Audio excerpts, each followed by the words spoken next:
Praise Lord सर्वांना. And देवाला धन्यवाद असो की देवाने मला हा ऑपॉर्च्युनिटी अँड देवाने मला हा मौका दिले व्हिडिओ बनवण्यासाठी. अँड मी व्हिडिओ बनवणार आहे. हा जो टॉपिक आहे, येशू एकच तारणारा. येशू आमचा एकच तारणारा आहे, आमचा उद्धार करणारा आहे. हावर मी व्हिडिओ बनवणार आहे. तर या मी सगळेजण बघू कोण आहे येशू आणि येशू का तारणारा आहे, कसा काय तो आमचा तारणारा आहे. जर आपण डायरेक्ट बघितलो, आपल्याला माहित आहे की येशू हा शब्द बायबलमध्ये आलेले आहे आणि बायबल विषय आहे की येशू एकच तारणारा आहे. पण जर डायरेक्ट आपण येशूकडे बघितलो तर आपल्याला ती लक्ष नाही येणार, तो आपल्याला दिसणार नाही. त्याच्यासाठी आपल्याला मागा जावं लागतंय की कसा काय एकच तारणारा येशू आहे.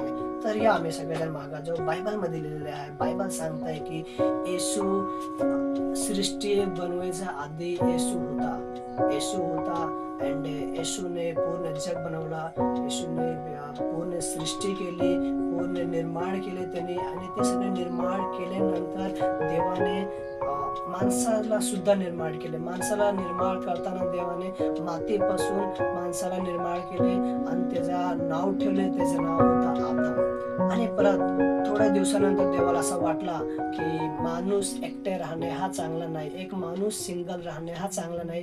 त्यासाठी देवाने त्या आदमला झोपवले, त्याला नींद दिली. आणि तो झोपल्यानंतर देवाने त्याच्या जी एका साईडच्या फसली होतं ते फसली काढून देवाने एक स्त्री तयार केली. त्याचं नाव होतं हवा. आणि देवाने ती माणसाला तयार केल्यानंतर म्हणले की खूप उत्तम आहे. आणि देवाने माणसाला तयार केले की त्यांना सांगितले की त्याला तयार करण्याचा अर्थ होता की त्याने देवाची आराधना करो, त्याने देवाची भक्ती करो, त्याने देवाकडे राहावं म्हणून देवाची असा इच्छा होती. थोड्या दिवसानंतर काय होतं, देवाने सांगितले, देवाने त्याला एका बगीच्यात ठेवला, एका खूप चांगली सुंदर ठिकाणी जे देवाने सृष्टी केलेली आहे. सपोज इमॅजिन करा, जर देवाने सृष्टी केलेली आहे तर तो ठिकाण किती सुंदर असणार आहे. तर देवाने त्या ठिकाणी मध्ये आदम आणि हव्वाला ठेवले आणि देवाने सांगितले की तुम्ही ह्यातल्या सगळे झाडाचा फळ खाऊ शकतो. खूप चांगला फळ घ्यायचा, खूप सुंदर सुंदर फळ घ्यायचं. देवाने सांगितले सगळे झाडाचा फळ खाऊ शकतो, केवळ एका झाडाचा फळ सोडून. तो झाड होता बरे अँड वाईटचा झाड. ऍक्च्युली खरं सांगू तर तो झाड नव्हता, पण तो देवाचा आज्ञा पाळण होता की माणूस बघू देवाचा आज्ञा पालन करतात की नाही. कारण की देवाने त्यांना स्वतःचा इच्छा दिलेल्या आहे. त्यांना देवाने इच्छा दिलेली आहे की त्यांनी त्यांच्या जी निवड आहे, देवाने त्यांना असं बंधन एका जेलमध्ये एका रोबोट सारखा नाही बनवलं होता, पण स्वतःचा इच्छा दिलं होतं की तुम्ही जावा आणि तुमच्या इच्छेप्रमाणे तुम्ही देवाला आराधना पण करू शकतात आणि देवाशी बैर पण करू शकतात. त्यांना इच्छा दिलेले होते. पण देवाने त्या अद्दन त्या वाटिकामध्ये होता, तिथं देवाने त्या झाड ठेवलेले होते. आणि खूप दिवसानंतर एक साप आला आणि साप धूर्त होता. साप किती चलाक असतंय ते आपल्याला माहीतच आहे. आणि साप होता तो, पण शैतान त्याच्याद्वारे आलेले होता. आणि शैतान येऊन सापाद्वारे म्हणा लागला की खरंच देवाने असं सांगितलेले आहे की तू हा झाडाचा फळ खायचं नाही, जर खाशील तर तू मरशील. आणि मग ते साप जे होता ते स्त्रीला असा मोहात पाडला. भरपूर काही गोष्टी सांगितले तर जर तू खाणार आहे तर तू खरंच नाही मरणार आहे, आणि तू खाणार आहे तर तू देवाबरोबर होणार आहे. तुझं जे ज्ञान आहे, तुझी जी बुद्धी आहे, तो देवासारखा होईल, असा त्या सैतानाने सापाद्वारे ते हव्याला सांगितले. आणि ती हवेने त्या सैतानाच्या ते मोहेमध्ये त्यांनी अडकली. त्यांनी त्या मोहेमध्ये त्यांनी फसल्यानंतर देवाबरोबरचा जे रिश्ता होता, देवाबरोबरचा जे ह्युमॅनिटी होता, देवाबरोबरचा जे रिलेशनशिप होता, तो त्यांचा तुटला. देवाबरोबरचे नाते तिथं तुटण्यात आला. खूप लांब गेले त्यांनी. दररोज देव त्याच्या आधी त्यांच्याशी भेट घालायचा, त्यांच्या बरोबर राहायचा, त्यांच्या बरोबर संगती करायचा. पण त्या छोटीशी चूकमुळे, तो देवाच्या आज्ञा पालन न केल्यामुळे त्याने देवापासून खूप लांब गेले. आणि त्याने देवापासून लांब गेल्यानंतर त्याला खूप काय कष्ट करावं लागलं. देवाने त्याला श्राप दिले की आतापासून जर तू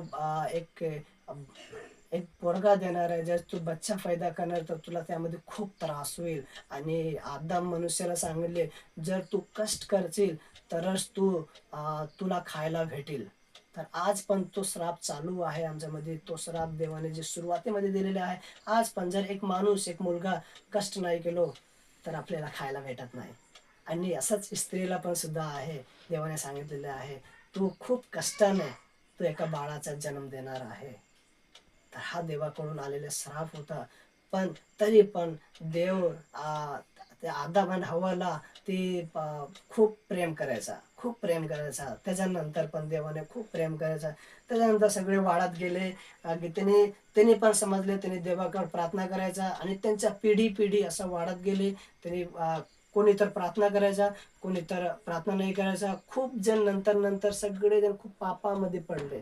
पापामध्ये पडल्यानंतर किती तदरदा देवाने त्यांना त्या पापामध्ये बाहेर काढण्यासाठी खूप लोकांना असं शिक्षा पण दिले, खूप लोकांना पनिशमेंट दिले. कारण की देवांना त्या लोकांना असं वाचवायचं होतं की त्यांनी चुकीच्या मार्गाने जाऊ नये, चुकीच्या गोष्टीकडे त्यांचं लक्ष जाऊ नये, म्हणून देवांना वाचवायचं होता. म्हणून देव त्याला छोटे मोठे असं शिक्षण देत होते. आणि शिक्षण देत असताना परत देवाने त्यांच्यामध्ये असा राजे उत्पन्न केले. आणि ते राजे सुद्धा पण परमेश्वरने राजे का उत्पन्न केले? कारण की देव त्या लोकांवर प्रेम करायचा. कारण की देवने बनवलेले होतं. तर खरंच जर कोणी बनवलेले आहे तर नक्कीच तो प्रेम करणार आहे. तसंच तो देव आहे, जीजस आहे, येशू आहे, तो प्रेम करत होता. आणि तो प्रेम करत असताना त्यांनी असा राजा निवड केली. मग राजा लोक त्यांना त्यांच्या लोकांना त्या पापामधून बाहेर काढायचा प्रयत्न करत होते. आणि न्याय जे आहे, शास्त्र करणारे लोक आहे, त्यांना देवाने असं निवड करून दिले की ती न्यायाच्या द्वारे लोक आहे ज्यांना देव खूप प्रेम करतंय, त्यांनी बाहेर यावं म्हणून देवाने असा केलं त्यांच्यामध्ये. आणि तरी पण खूप लोक आले, खूप लोक येत होते, पण खूप लोक येत नव्हते. आणि त्याने खूप पाप करायचं. आणि त्याने सगळेजण ते पाप झाले की त्यांनी एक मेंढरू घ्यायचा, त्यांनी एक शेळी घ्यायचा, त्यांनी एक बैल घ्यायचा. त्याचे असे त्याचे रक्त देऊन त्याला असं वाटायचं की नाही, आता आमच्या पापाचा क्षमा होत आहे. दुसऱ्यांचा रक्त देऊन पण नाही. रक्तात कुठला पण जनावराचा, कुठला पण कुठली पण गोष्टीची आपल्याला जी उद्धार आहे, तारणारा जे आहे, भेटणार न होता. त्या वेळेत पण त्यांनी असा करायचा. पण त्यांनी थोडा वेळण्यासाठी त्यांच्या पापांचा उद्धार मिळायचा. पण त्याच्यानंतर परत त्यांनी दरवर्षी त्यांना तसाच करावं लागायचं. सारखं त्यांनी एक शेरडी घ्यायचा, त्यांच्या रक्त द्यायचा. मग परत दुसरे वर्षी त्यांना पूर्ण आयुष्यभर करावं लागायचा. पण देवाने सांगितले की नाही, हा पुरेशी नाही आहे. तुम्हाला कुठला तर एका व्यक्तीची गरज आहे, जो एक चांगला व्यक्ती असो, जो एक धर्मी व्यक्ती असो, जो एक देवाला भिवून राहणारे व्यक्ती असो, त्याची रक्ताची गरज आहे. जर त्याचे रक्त आमच्यासाठी नाही सांडला तर आपल्याला तो पापापासून, तो श्रापापासून आपल्याला मुक्ती भेटणार नाही आहे. तो रक्त आमच्या जीवनामध्ये येणे आणि आमच्या जीवनामध्ये तो लागू करणे खूप गरजेचे होता. त्याच्यानंतर जसं मी सांगितलं की देवाने खूप लोकांचं निवड केले. असा अब्राहम आहे, अँड इसहाक आहे, जेकब आहे, आणि मोसेला सुद्धा देवाने निवड केले. मोसे हा एक व्यक्ती होता की असं बायबलमध्ये लिहिलेलं आहे, कुराणमध्ये सुद्धा तुम्हाला भेटेल की मोसे जो आहे, जी इस्रायल लोक होते, एका बंधनमध्ये, एका गुलामागिरीमधून त्यांनी अडकलेले होते. पण देवाने त्यांना त्या गुलामागिरीतून त्यांना बाहेर काढलेले होते. कारण की देव त्यांच्याशी खूप प्रेम करायचा. त्यांच्याशी खूप एवढा प्रेम करायचा परमेश्वर की त्याने मूसाच्या द्वारे देवाने त्याला बाहेर काढले. पण तरी पण त्याने बाहेर काढल्यानंतर परत त्याने त्या पापात गेले, परत त्याने त्या श्रापात गेले. कारण की त्यांचा उद्धार होत नव्हता. कारण की त्यांचा जी आदामाने सुरुवातीपासून पाप केलेले होता, जी आदामाने आज्ञा मोडलेले होता, ते सगळे स्वभाव त्या सगळ्यांमध्ये होता. कारण की जी माणूसची जन्म आहे, माणूसची जन्म त्या पापाच्या द्वारे झालेले होता.